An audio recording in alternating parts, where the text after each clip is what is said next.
গভীর রাতে শোনা যায় হলুদ বাটার শব্দ, সেই সাথে থাকছে কখনো নুপুরের শব্দ, কখনো হাসির শব্দ, আবার কখনো কান্নার শব্দ। বাড়ির পাশের তেঁতুল গাছটা কাটার পর থেকেই এমনটা শোনা যাচ্ছে। বেশ কয়েকদিন ধরে ভাবছে বাড়ির পাশে আগাছা তেঁতুল গাছটা কেটে ফেলবে আমার শ্বশুর। কথা মতো দুইজন লোক দিয়ে সেই তেঁতুল গাছটা কেটে ফেলে। এরপর থেকেই নামে বিপদ। কয়েকবার বাড়ির মধ্যে হুজুর ডেকে আনা হয়েছে।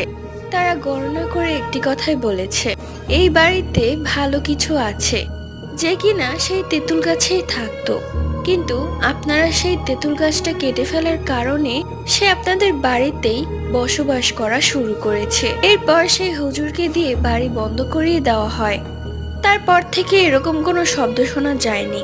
হয়তোবা যে থাকতো সে অন্য কোথাও গিয়ে থাকা শুরু করেছে। আর নেইল আর্টটা কেমন লেগেছে কমেন্ট করে জানিও। Bye bye.